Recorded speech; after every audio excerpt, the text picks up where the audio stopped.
दोस्तों, हमारे नए नए वीडियो गीत देखने के लिए हमारे YouTube चैनल को सब्सक्राइब करें और न्यू अप टू डेट्स जानने के लिए बेल आइकन को क्लिक करें।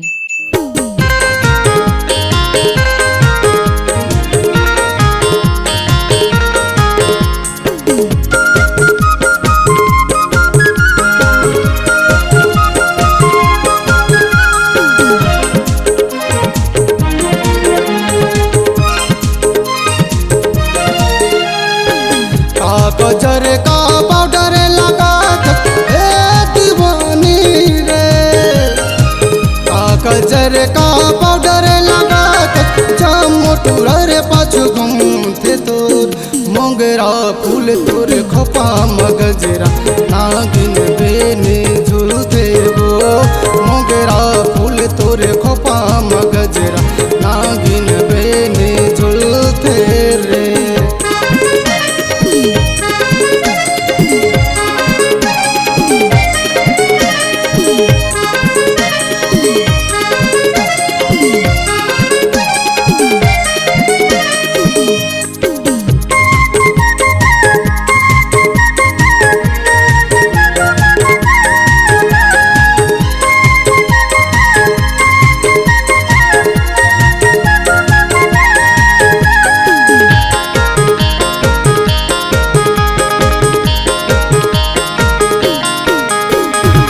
माते मछे कसे जमोटूरा रे आगू पाछू घूमते रे, कोनो बातेला रे कोनो बाहेला ना कोनो होठेला चुमते रे।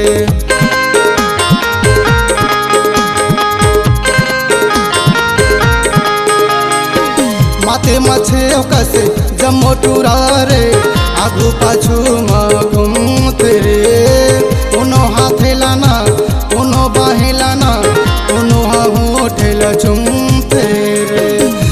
गजर का पाउडर लगा दीवानी रे,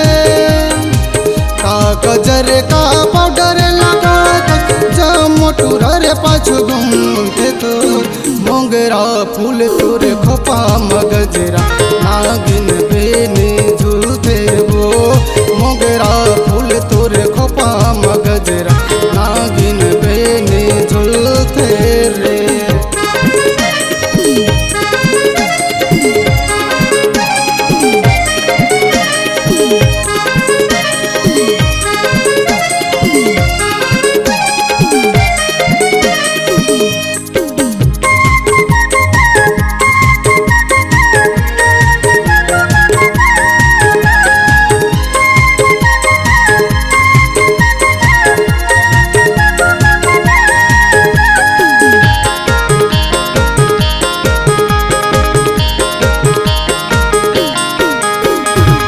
भैया पगला बन बुढ़वा बाबा रे गुली कूदे कस घूमते रे, कोनो गली लेना कोनो बारी लेना कोनो दुबारी ले झाके रे।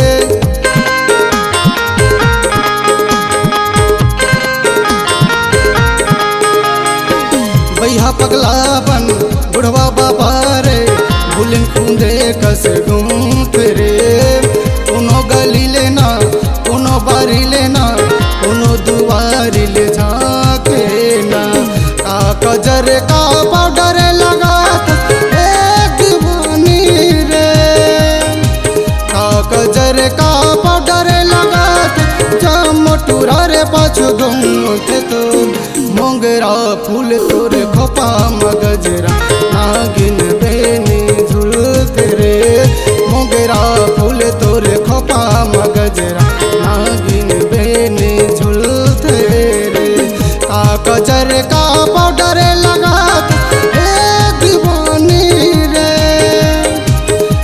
गजर का पाउडर लगा मोटूरा रे पाछू घूमते तो मोगरा फूल तोरे खोपा मगजरा नागिन बेने झूलते रे, मोगरा फूल तोरे खोपा मगजरा नागिन बेने झूलते रे, मोगरा फूल तोरे खोपा मगजरा नागिन बेने झूलते रे, मोगरा फूल तोरे खोपा मगजरा।